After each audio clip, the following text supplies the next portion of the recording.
Oh yeah, baby. Welcome to House of Champions, YouTube friends. Drop in your comments and questions in the chat and make sure you smash the like and subscribe buttons as we review the opening games for Germany and Croatia at World Cup Qatar 2022.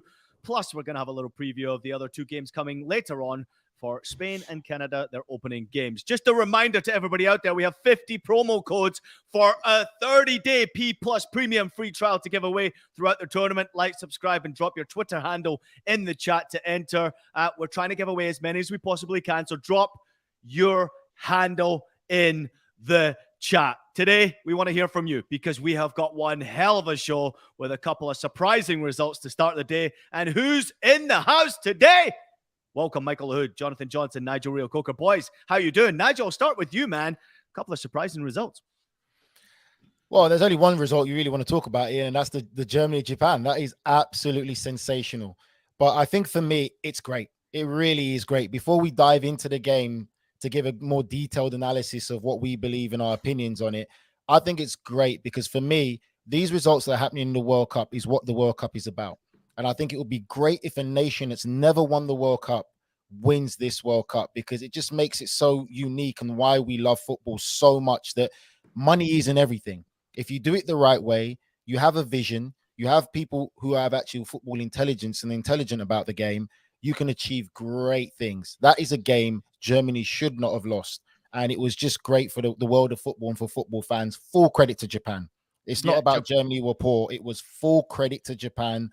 The approach, the professionalism, the belief, the character, the substitutions that they made, having an impact.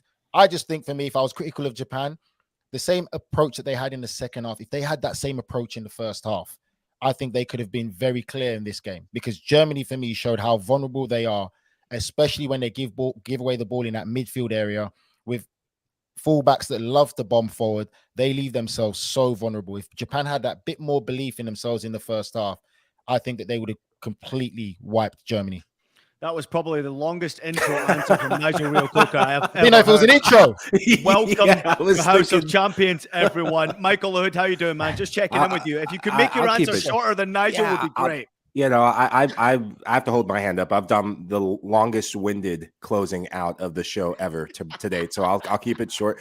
I'm alive, man. This World Cup is kicking. This World Cup is giving me life. Cannot wait to break down the show today. JJ, how you doing, man, over there in Paris? The World Cup is well and truly underway. There's a big shock, obviously, around the world yesterday with Argentina and another one today with Germany. But also, we've seen our third 0-0 game. Hey there, guys. How you doing? Nice to see you all. That's how you do an intro, right there. That's how you introduce yourself. That's how you start off the show. No, honestly, like we're now what 4 days deep into the tournament. It's great. Four games a day. Keep injecting it into my veins. Not so much the goalless draws, but yeah, I mean, phenomenal. When you've got stories like Japan beating Germany like that, you just wonder kind of what we're in store for in the next couple of days, with some potential shocks on the cards as well. Yeah, be careful where you're putting the money, because this is the most unpredictable. Well, you know what? I followed your advice. I put Musiala in my fantasy team, and now look. So did I. It was a perfect start. I did too. I was romping away at the top of the table, and now it's a mess. What? I probably wouldn't follow my advice on anything right now when it comes to predictions. You're bottom of every table, Ian. Something different. Yeah, that's very true, James. Listeners, listen in. Don't listen to Ian. Trust me, because you'll be bottom on the table just like Ian is. And it's still early doors. But in every fantasy or everything that we do, Ian Joy is at the bottom of the table. Okay, thanks very much. There's a few great comments coming into the questions already. Weird time for a World Cup. Maybe an unexpected team will win it. Nigel just pointed out how beautiful that would be. Casimir, wow, I'm so glad I woke up for this game. Thanks, Casimir, for tuning into the show as well. Casimir, sorry, pronounce your name correctly. Yankee Moho, Honda defeats Mercedes again, F1 style. What a great comment that is there. Luigi with the happy emoji. Mojo laughing, getting the comment from Alfonso right there. Drop in your comments. What did you think of the results today? Let's start with Germany against Japan. Nigel, I'll begin with you because you couldn't shut up in the opener about how excited you were for this Japan side. I'm incredibly disappointed with Germany, but I thought Germany were okay. They were not terrible. This was just a very good Japan side.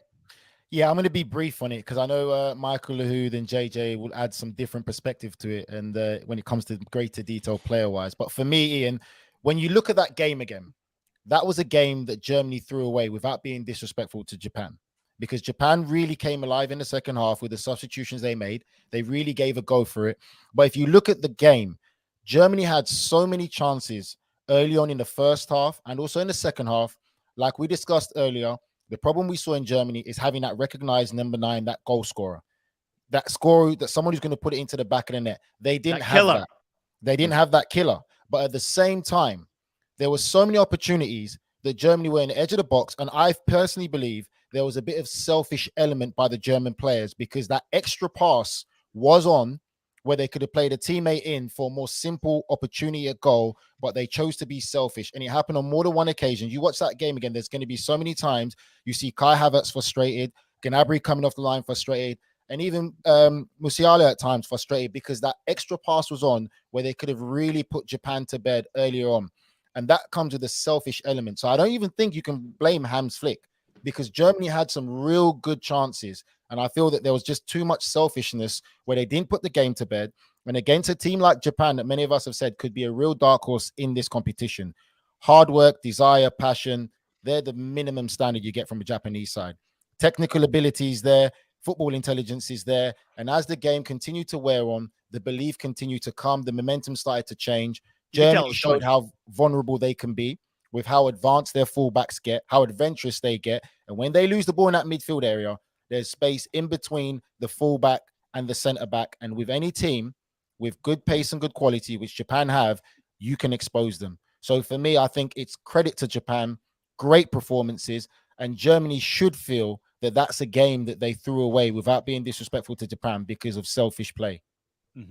I think they just didn't execute. I thought their game plan was to a plumb in the first half, because Japan didn't really have anything outside of the initial chance where it was correctly called just a shade offside. It's been the story of a lot of this World Cup. If you don't execute, if you have chance after chance, I mean, Gonda played out of his mind outside of the penalty kick that he drew.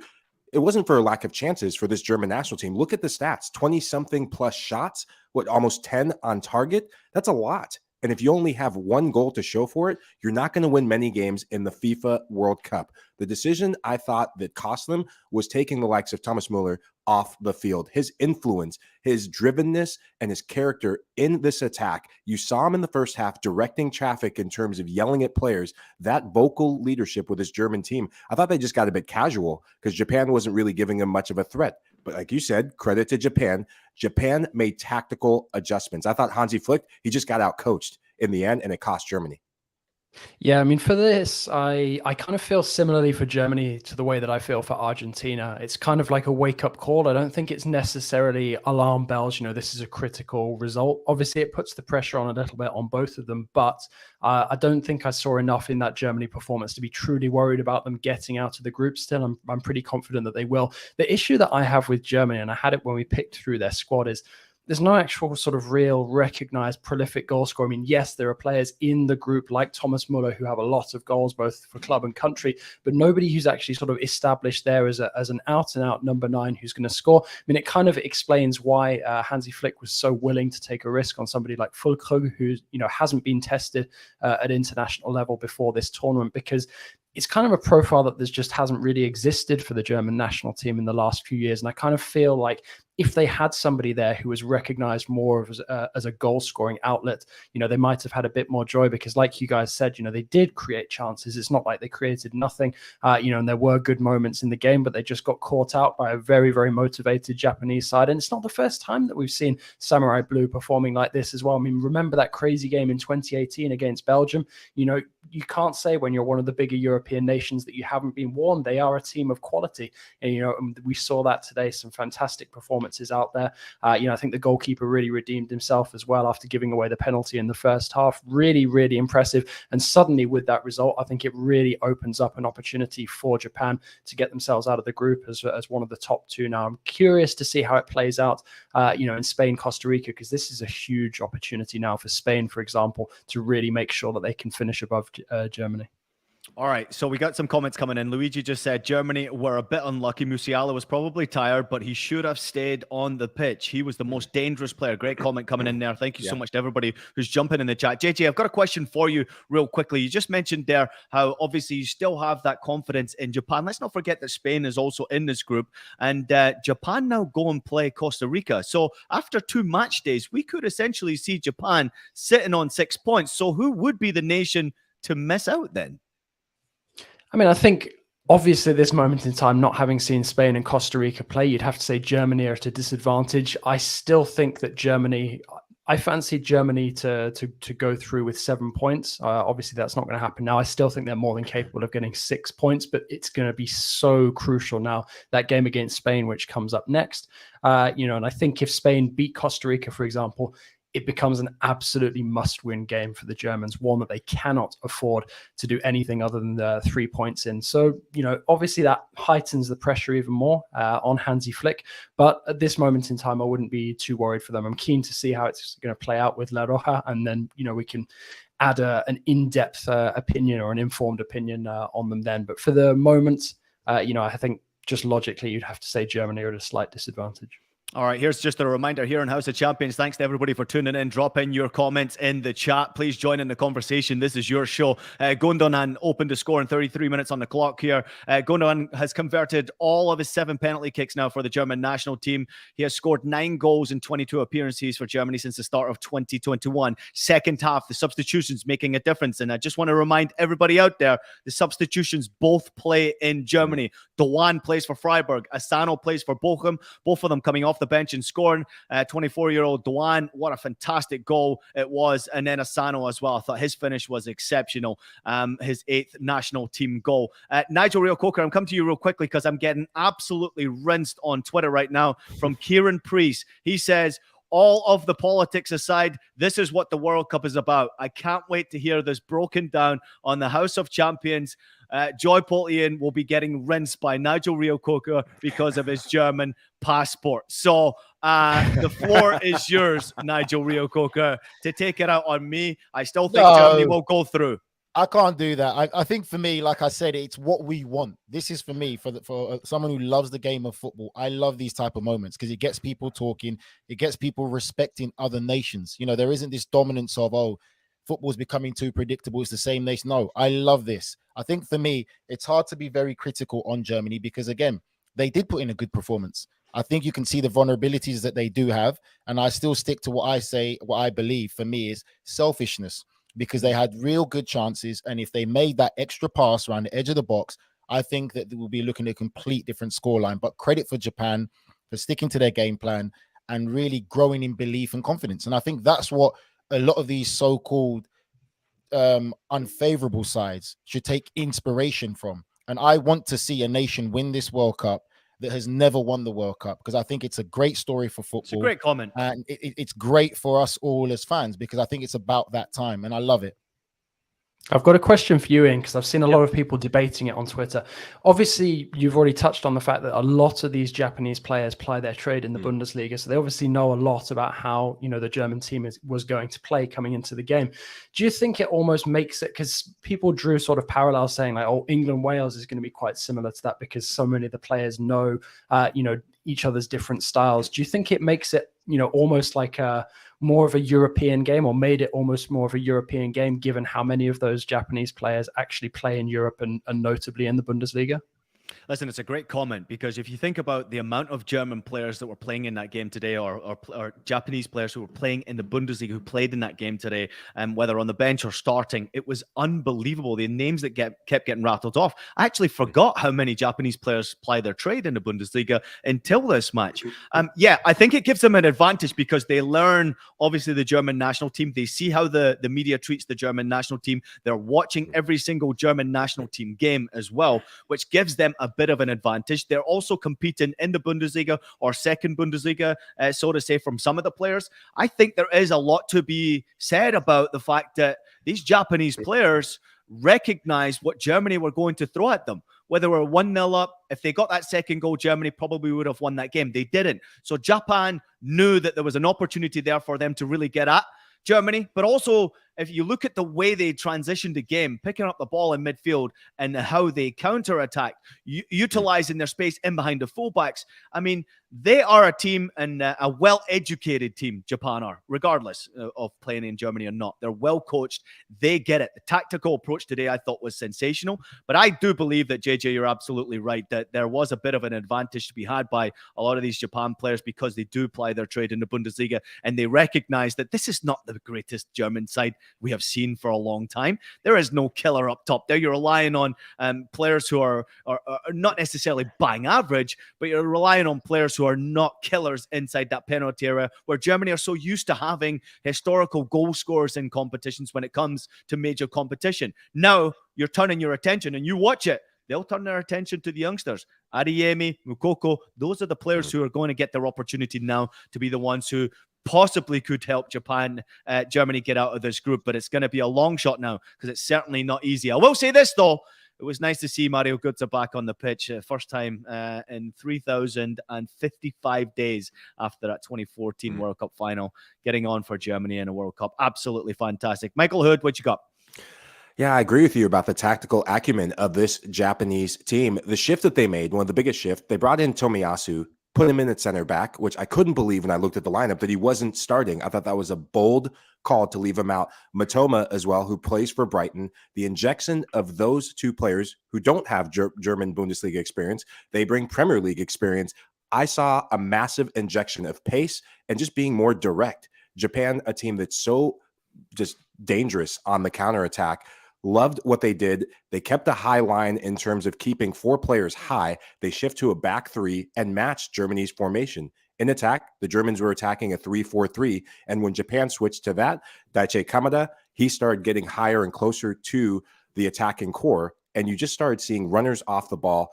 Asano, his movement, a lot of his runs became dangerous because he was moving off the shoulder between Schlotterbeck and Antonio Rudiger. And that just troubles a German back line that didn't have much to worry about. If you're a defender and you have to start turning and running to your goal, spaces underneath open up. And the first goal came off of Japan really getting in behind, getting in wide spaces, getting the ball in the box, and then having runners, getting 4 or 5 players now. By the way, Mike, in the box. That was great football, though, right? The passing, the weight of the pass, the movement off the ball, sucking players in. Poor defending, I would say, from Germany. I really believe that. There's not much Neuer could do with the one palming it into the 6-yard box, but I thought the build-up play, you could tell that the goal was coming from Japan. The way they were passing the ball around, it was class to watch, man. Well, it's what happens when you have a player of the quality of now Yoshida and Tomiyasu, two players who are good with the ball at their feet when they're given time and space. They have the composure to break lines moving forward. What I liked about that goal and what I'm concerned about with Germany as the game went on, Joshua Kimmich, Leon Goretzka, when they are the two defensive midfielders, they stopped screening. They didn't back press. As a defensive midfielder, when the ball gets in the box, you have to be in the box. Joshua Kimmich is at the top of the box or outside the box. You saw German midfielders and German players waiting for the counterattack, assuming that Manuel Neuer and that back three were going to stop wave after wave of attack. And if you don't commit to transition, you will get punished in the World Cup. I just think for me, like I said, I love what I saw in Japan in the sense of the growth in confidence and belief and aggression, because that's what they did. There was never any doubt, again, as Michael's pointed out there, for me, for the technical aspect of Japan, the athleticism of what they possess. And if people, listening fans, are going to be surprised about Japan's performance, wait till you see South Korea, because South Korea is a very similar team. Great athleticism, great technical ability, and they could surprise a few people. I think playing in Germany and having a lot of the Japanese players playing in Germany as well, what that gives you as well, Ian, as you know, is an insight in culture and mentality. So you know the mentality of German players, not just the style of football played in Germany, but the mentality of German players, how they are in games, and that plays as a big advantage. But for me, hats off to Japan. Great result. Great to see. Yep. It's really opened this group up, and I just can't wait for the next game. Yeah, absolutely. There's no doubt about it. And I will say this. I'm really impressed with the way Japan played today. You could tell that goal was coming. Neuer made some good saves and then eventually couldn't stop that goal from going out, and 1-1. It was really well and truly game on. Japan were the better side in the second half, I have to say it, but Germany did not take their chances. And it would be a disaster for Germany to not get out of the group stage. But I will say this. The media attention, the pressure from everyone, the expectation has not been as high as what I'm used to seeing from a German national team. Similar to 2018 as well, wasn't as high as well. So really interesting to see how they go from here on out. A few great comments coming in the group already. Let's go. Now, both teams will go through that. That's from learning videos by Nikki.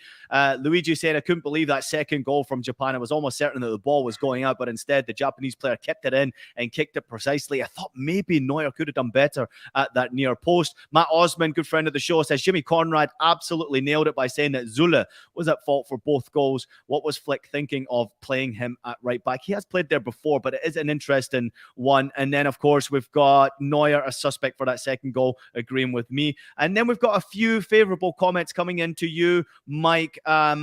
This one is going to miss your Austin FC commentary next season, Michael. Matches won't be the same without you and Adrian calling the show. That one coming in from Justin. We found your burner account, Michael. Vic K. Mike is that guy that knows the names of all soccer players like they live on the same block. The man is an absolute legend. All right, before we move on to the next game, I've got a question for the three of you. If you can make your answer short, that would be great because we need to move on here. Nigel, I'll start with you. JJ jumping in, and then Michael. I want to know what your thoughts are on FIFA, the official checking Neuer's captain's band before the game kicked here. I mean, to me, it's absolutely ridiculous. I also want to know your thoughts on FIFA forcing Germany and all other nations to not wear the One Love armband. I know there was a German politician sitting next to Gianni Infantino in the stands wearing the One Love armband. But overall, Nigel, I mean, to me, it just seems like this is just such a power move from FIFA. If the players and the nationalities and the associations came together, they could probably force the ability to wear these bands. I just feel like FIFA stepping in far too much here and far too aggressively. What's going on?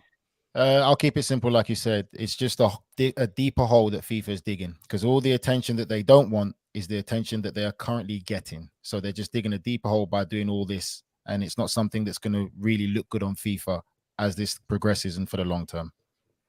Yeah, I agree with that. I don't think it's a good look for FIFA at all, and it's the latest in a long line of bad looks. Since the days running up to the tournament starting and since kickoff as well.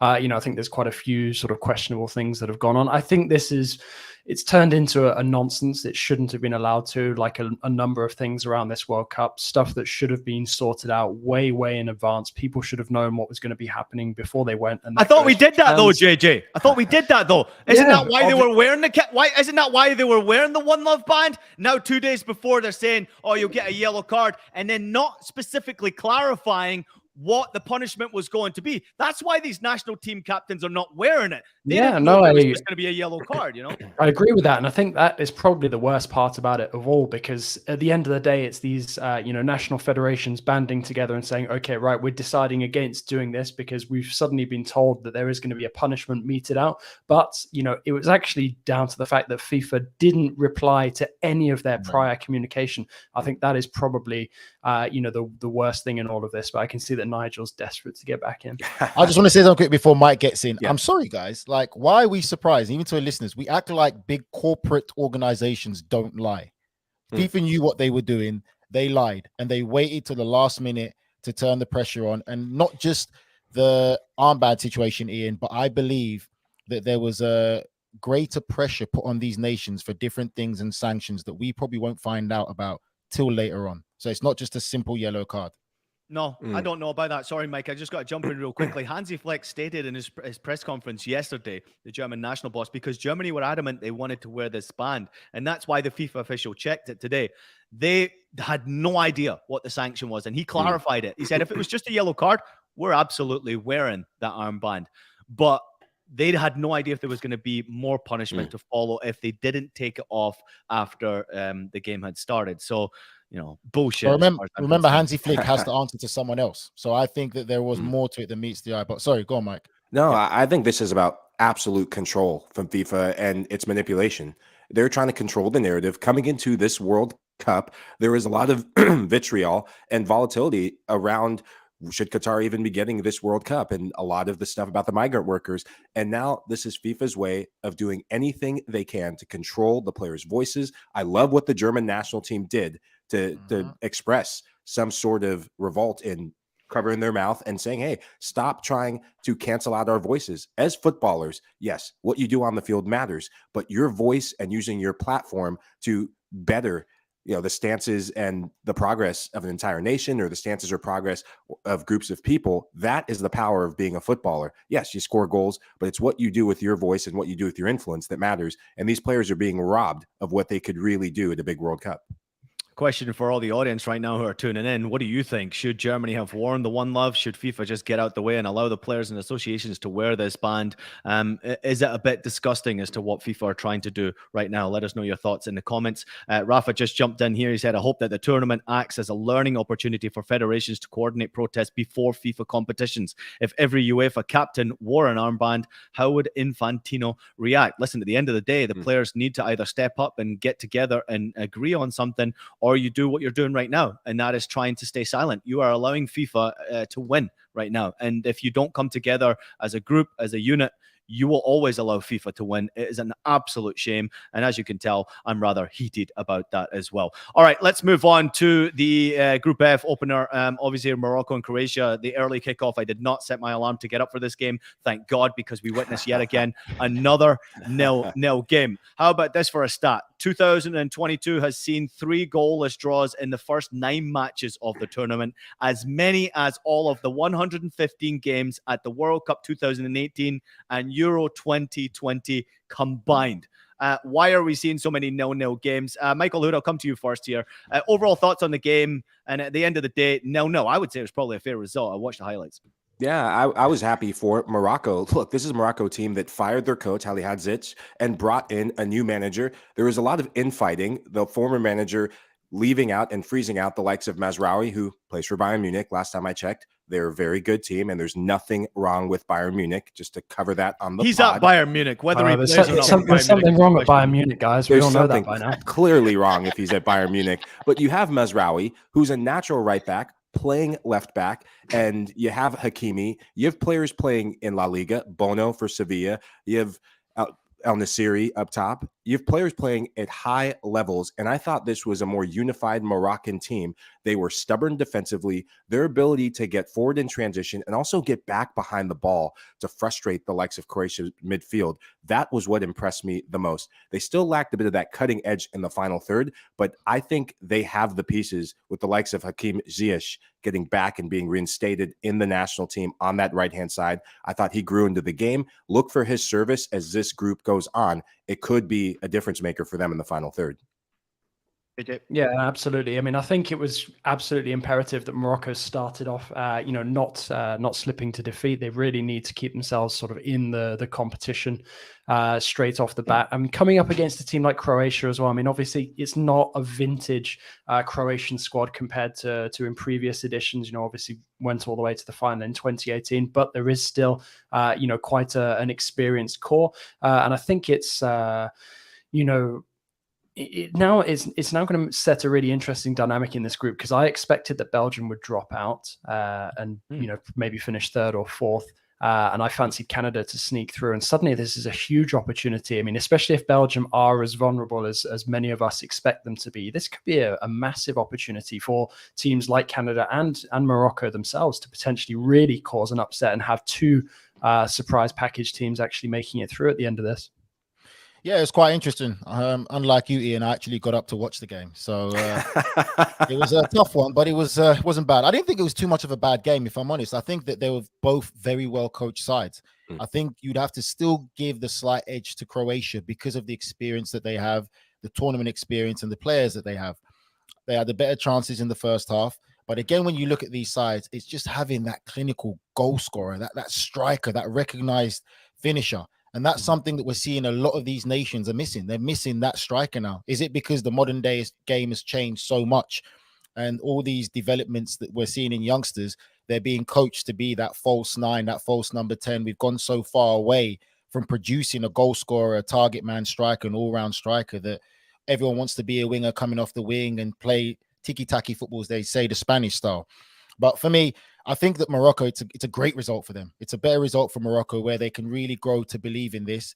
The tactical elements of the game for both teams, I thought, were well structured, well organized. Morocco kept a great tight line between the back four and the midfield. They didn't let Modric get involved higher up the pitch, which is where he's most influential. There were times as the game progressed, Modric was dropping so deep to get the ball to try and be influential. And again, that's great coaching by Morocco. I think, again, with Morocco itself, with a little few more tweaks, they can be a very dangerous side.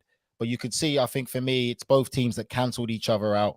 Wasn't the greatest of games, lacking that goal. But overall, from a tactics point of view and what we saw, it wasn't too bad. And I think it's more so a win for Morocco, you'd say, than Croatia.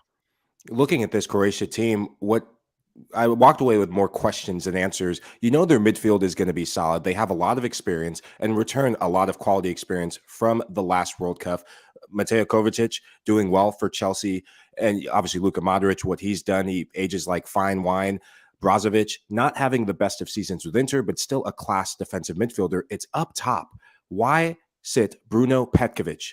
Dynamo Zagreb, we've seen him in the Champions League. He is their go-to guy. He's 6'4". I think balls into the box. This is a Croatia team. Their left-hand side with Ivan Perisic and Borna Sosa, who plays in the German Bundesliga. Those are two quality crossers of the ball, and you're serving the ball into Kramaric, who's probably 6 inches shorter than I am, going up against the Moroccan back line, and I am not a tall guy.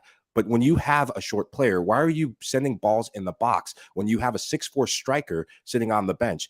Petkovic is a guy he's done it in the Champions League, 1 goal, 2 assists this season. And I just don't understand some of those coaching decisions to go in. Maybe next game, put Petkovic in as a striker and move Kramaric, who can play as a winger, can play anywhere along the front line to get more dividends in the final third. It's easy after the game to really criticize choices of who starts in the 11. I think with the extended squads now, you've got so many players to choose from. It's difficult to figure out which one do I go with unless there's a clear goal scorer. And Croatia don't have that clear goal scorer. They don't have that killer. Yes, we understand and recognize that their midfield is absolutely stacked. But great comment coming in right there from Rafa. He said Morocco's midfield performance was superb. They nullified Modric, which is a great comment to come in. And that's how to do it. If you're going to try and shut up Croatia, you got to stop their best players from playing. Morocco had more shots in this game. Even though they didn't have many on target, they absolutely dominated possession of this ball. So listen, I thought it was an interesting result when I did wake up, and I'd like to say that the comments coming in are a bit disgraceful in my direction.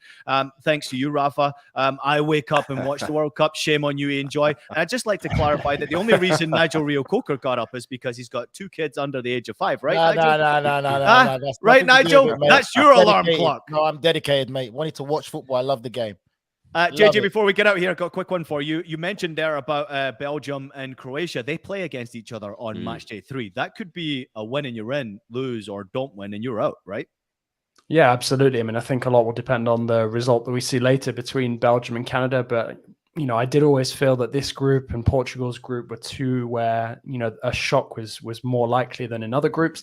So far, we've seen, you know, Argentina get stunned as well by Saudi Arabia, Japan now. So, you know, why not? I'm not ruling anything out. And I certainly, you know, feel more confident now that one of Belgium or Croatia will miss out. Croatia were my pick to advance based on sort of the experience that they had collectively and also some of the quality. But, you know, listening to you guys, you know, all valid points. You know, there is no recognized goal presence. They don't have a Mandzukic anymore. Somebody who, you know, you know exactly where he's going to be playing on the pitch. You know that you can get the ball up to him. He can use his body, bring it down, and bring the more technical players into play around him.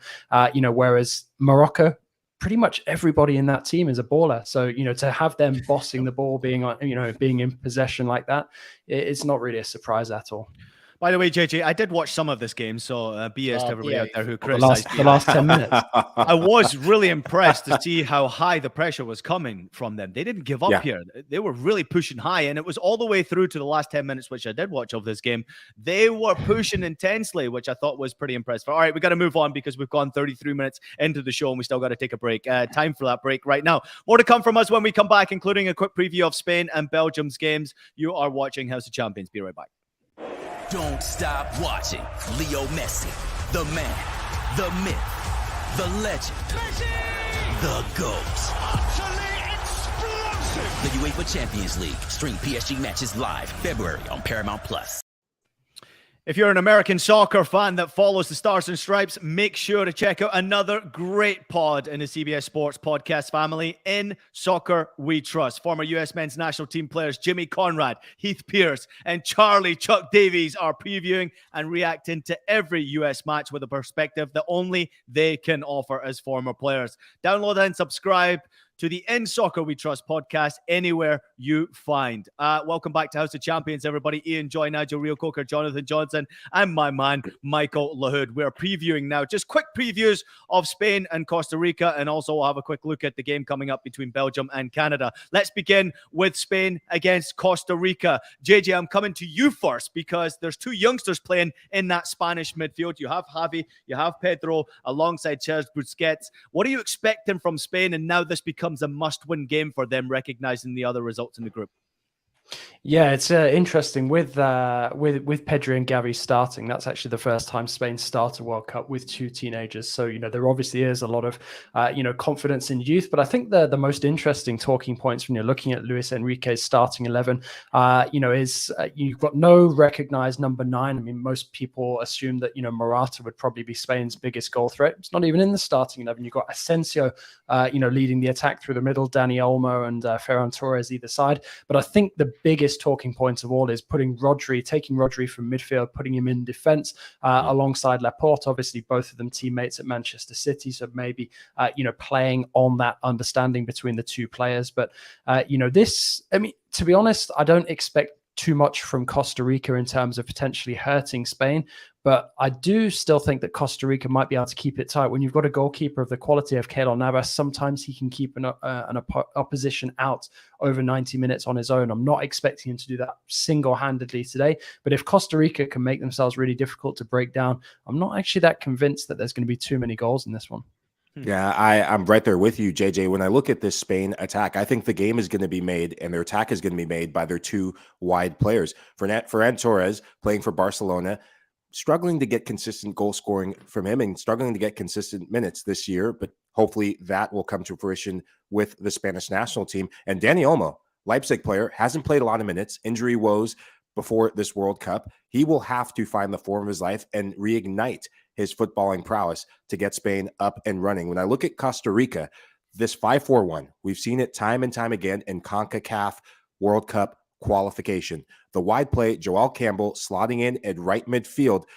Cecil Borges, former La Liga player, played at Deportivo La Coruña. He's old, though. He's older than Father Time himself. I think mobility in the midfield is where Costa Rica can get broken down. But Costa Rica, in transition, they are effective. I've seen them score goals in CONCACAF.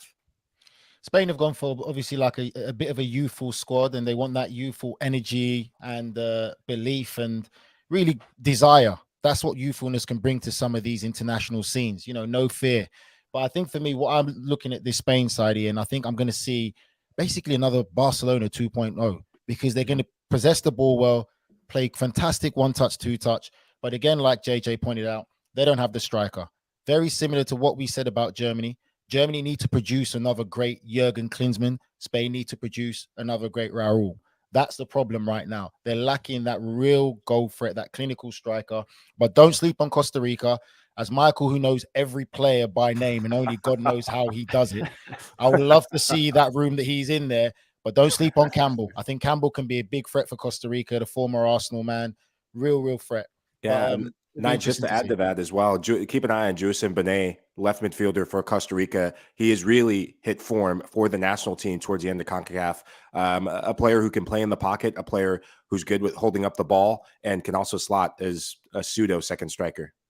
Well, Spain have only lost one from the last 11 games. I'm looking forward to seeing this young and youthful, exciting midfield, see if they can really take it to this Costa Rican side. Maybe a bit too much respect going to Costa Rica from you boys in particular. I will say this, though. I am a bit concerned about Costa Rica's age when it comes to not necessarily just the starting 11, but also if you look at the group in general. They are an aging group. There's not much rotation when it comes to the young players getting an opportunity to play for this Costa Rica side. They do rely heavily on putting the older players in today, which I'm really surprised. Obviously, Navas is going to be captain in the side today, and there is no Ruiz there, so that is a bit of a surprise to me. But I'm excited to see what this game will bring. Some great comments coming in. Joel Jimenez, he says, Keylor is going to stand on his head, but this may They may be too old. Spain to win by 2-0. Rafa, he says, Asensio up front is an insult to San Kaler. I see another Group E upset coming today. Joel just saying, Raul, what a legend. Spain may just lose this one, says Dwayne Gregory, if I can pronounce your name. And then Natalie Cross jumping in saying, it's a big day for CONCACAF. Let's go Ticos and Canada, which is where we're going right now. Belgium against Canada, the later kickoff, but really excited about this one. I'm coming to you, Michael, first on this one because of Canada. This is a huge game for the country. The players don't seem nervous. They look absolutely up for this game. And Belgium, people are starting to doubt how dangerous they will be for Canada. I'm starting to see more people favoring Canada to get something from this one. Oh, I said it on Sportsline. It's Canadian bacon time. Get out your money. If you got money to spend, put it on some Canadian bacon and get the maple syrup to splash all over this team. I love this Canada team, baby. I can't wait. I'm going to be watching the game with my O Canada shirt, and I'll tell you why. They're young, they're energetic, and they're good on the counterattack. You have players playing at some of the highest levels. Jonathan David playing for Lille, Ligue 1 champion only a couple of seasons ago, Champions League experience. Alphonso Davies, best left back in the world right now. Or if not the best left back, he's probably 1A, not far off.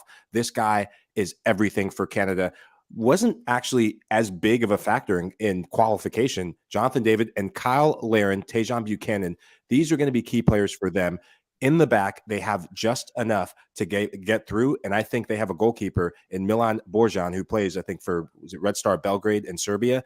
He will have the game of his life for them to quell this Belgian attack. But I think they match up well because of their athleticism and quality in the whole lineup as a whole.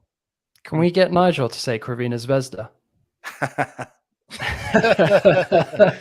No, I'm just kidding. Honestly, I feel like with Belgium, we fall into this trap of looking at Kevin De Bruyne, looking at Thibaut Courtois, and just assuming that the rest of the team is going to be up to that level. You know, Belgium is another team where you've got a lot of aging players, especially in that defense, which even in its prime was never really that convincing. I still feel that it's going to be a weakness for Belgium. I feel like Courtois is going to have a lot of work on his hands if Belgium are to get out of the group. I mean, sure, you know, do they have the quality to hurt Canada? Yes, you know, there are some, players in particularly good form at the moment. De Bruyne, you know, evergreen. You've got Trossard as well playing very, very well for Brighton, but I don't feel collectively that it's there. I feel like Belgium had their opportunity in editions gone by, and I just feel like it's getting even further away from them now. I fancy this dynamic young Canada side with a lot of very talented players suddenly making their name in Europe. And I think really Belgium are living on past glories. I kind of felt a real pang of that when I saw Eden Hazard talking the other day. It just feels like, you know, this is the team of kind of like 4 to 6 years ago. Even in the Euros, they'd started to look creaky. So I really, really think that there could be an upset on with Belgium in this tournament. Well, I have my Canadian maple syrup ready. Many times I have to sing the Canadian national anthem. I'm supporting the boys. I think they're fantastic. I don't even need to say any names because Michael's just wheeled them all out like they're his buddies. But I think for me, Ian, it's like Michael said, and JJ knows, it's the excitement. This young side, it's fearless. And my thing is this, as long as they carry that same attitude and energy in qualifying as they do in this game today, you just don't want them to get stage fright or any kind of taking the burden, the pressure of being at the World Cup. First time for Canada for so long that plays a factor to it. If they go in there with a real fearless belief, with the same energy and enthusiasm, they could cause an upset. And I think the common sense thing would be this. Belgium, as JJ pointed, the back four is questionable. It's not great. Mike stated the fact of how good Canada have been on counter-attack and they've got a goal scorer. One other thing you've got to do is this. Kevin De Bruyne, whether you like it or not, he's still one of the best players in world football.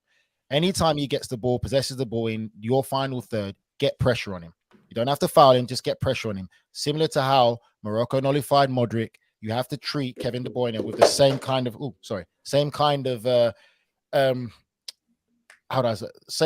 lost his train of thought. Here we go. just close Kevin De Bruyne down. Keep him quiet. Canada, Belgium, Nigel. Canada, Belgium. Close Kevin De Bruyne down. Anytime he gets the ball in that final third, keep him quiet because he is the heartbeat of this Belgium side, and take your chances and opportunities when you get them. I fancy Canada for the upset. Well, Alphonso Davies, we have to question where he is with his fitness, especially coming off the pitch recently with the hamstring injury. We wonder where he is. I mean, he's such a powerful player with his pace and his speed running down the left-hand side. Once he gets into the final third, my oh my, is the kid absolutely world-class. Crossing has been so good. His ability to pick a player out, excellent. But also, I think he's a danger if he can get in and around that penalty area with coming up with a goal or two in this World Cup. We must not forget Jonathan David, 22 goals from only 35 caps for Canada. What a great return. What a great player. I think he could be the next one. JJ, you obviously watch him very closely as well. He is a player that I think can really step up in this World Cup and put his name in a big shop window. Let's see that price tag rise to the next level. And Tajon Buchanan, who I expect on the right-hand side to be a player who maybe is on the stage, ready to showcase exactly who he is. I think he's got great potential. Probably not shown it yet since his move to Europe, but I'm excited to see how he performs on the stage. But boys, I'm sorry. This defense is what worries me about Canada. I don't know if they can withstand the pressure that Belgium will essentially bring. The quality, the experience is absolutely in favor of this Belgium side. And even though I am incredibly excited about what Canada can do, and I'm hopeful that they can get a positive result, I'm not confident about that backline as well. And by the way, Michael, you talk about the goalkeeper. Wears jogging pants or sleepy pants when he's out there on the pitch for Red Star. Wonder if Gabor Kirali style. He does. You remember Gabor Kirali? Wearing the joggies, big joggies walking out there. I mean, it was absolutely brilliant watching him back in the day, but I didn't think we would see that from Borjan. Final thoughts before we get out of here, boys. Give me a prediction and a score here before we get out here, because everybody else out there in the chat seems to be excited about CONCACAF teams. Seems to me like everyone is more excited about Canada than any other nation from CONCACAF. Nigel, I'll start with you. Let's go around the horn. Quick prediction, scoreline, and maybe a goal scorer. I'm going for Canada 3-1. Just going to go. I'm going against the grain. I'm going for a Canada upset, 3-1. Wow. JJ? See, my prediction was taking into account that I thought there'd be a score draw for Croatia against Morocco. So I'm going to say, wouldn't actually surprise me if Canada win this 2-1. Jonathan David, I think, will definitely score at least one goal. Don't forget, plied his trade in Belgium for a while as well. Yep. Yeah, JJ, I'm going to match you with that. I think Canada will win. I said 3-2, but that was when I had pots and pots of coffee and didn't get good sleep. I say 2-1 Canada. Now that I've seen that, today's 2-1, that seems to be the scoreline. So 2-1. Listen, just don't back whatever I'm saying here, okay? Because everybody seems to be high on Canada. I think they're all absolutely freaking mad. I'm going for Belgium to win this game. I think this backline for Canada is going to struggle. Boys, excellent stuff as always. Thank you so much for jumping in the conversation. There's a look at the predictions before we get out of here, and that's exactly why you shouldn't put money on my predictions, even though I am killing it when it comes to the sports betting. So follow my personal channel. It's at Joy Pauline if you want to find some tips on the games. We appreciate you. Boys, I appreciate you as well. Thank you for jumping on the show today. Thanks to everybody else out there who's been watching House of Champions. Please take a minute, if you do get an opportunity, to leave us a rating and a review on our podcast platform. Yes, I know this is on YouTube right now, but on our podcast platform, the later show will be there. We're available on Apple Podcasts, Spotify, Stitcher, and anywhere else you listen to your podcast. Also available, as you can see, on video. So subscribe to us, like us on YouTube, and continue to join in the conversation. You guys are making this World Cup pretty special for all of us. We'll be back after the Canada game at 4 p.m. Eastern. Boys, thank you so much. I'll see you then.